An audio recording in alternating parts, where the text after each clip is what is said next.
Assalamualaikum warahmatullahi wabarakatuh. Kami berdua perwakilan dari kelompok 3 ingin menyampaikan materi tentang kondisi sosial budaya, kondisi sosial ekonomi, dan kondisi sosial politik. Perkenalkan, nama saya Muhammad Ahmad Hussein, absen 21.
Ini adalah kisah Dewi dan Putri, dua anak perempuan dari Indonesia.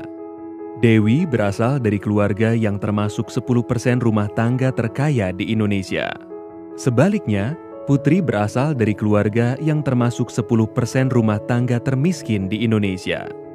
28 juta orang Indonesia hidup miskin seperti keluarga Putri. Ketimpangan antara Dewi dan Putri dimulai sejak dalam kandungan.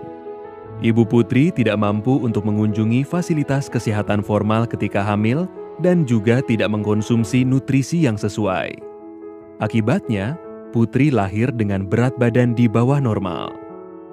Ibu Dewi mampu untuk datang ke dokter secara teratur dan mendapatkan asupan gizi yang baik sehingga Dewi lahir normal dengan berat badan yang cukup.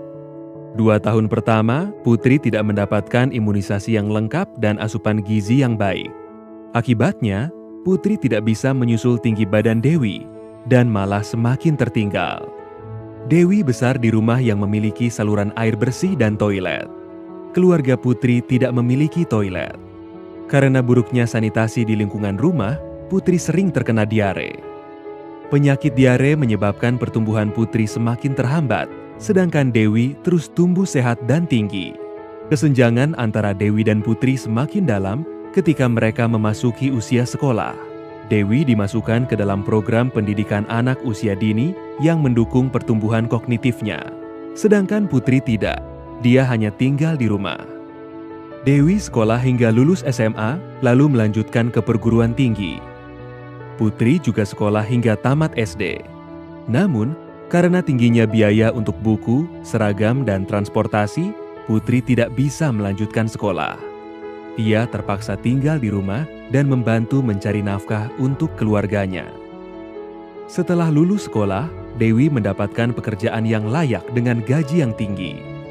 Putri yang hanya lulus SD harus puas dengan pekerjaan di sektor informal dengan penghasilan yang kecil dan tidak pasti dan perlindungan yang minim. Tanpa pekerjaan yang layak, Putri yang kini telah berkeluarga tidak mampu menyekolahkan anaknya atau membawanya ke fasilitas kesehatan ketika sakit. Karena itu, rantai kemiskinan dan ketimpangan terus menjerat dari generasi ke generasi.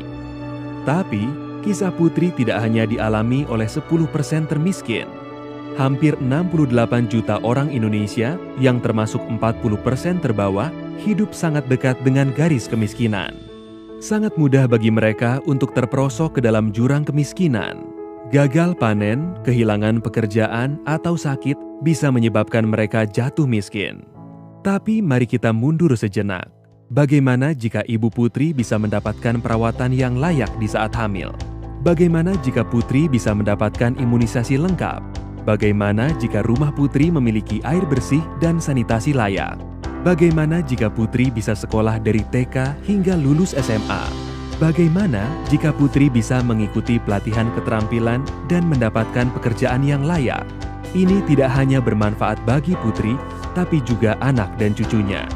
Dan apabila anak lain seperti Putri juga mendapatkan peluang yang sama, mereka bisa bermanfaat untuk komunitas mereka. Dan pada akhirnya, mereka akan bermanfaat untuk Indonesia. Tapi ini semua dimulai dari memberikan Dewi dan Putri kesempatan yang sama.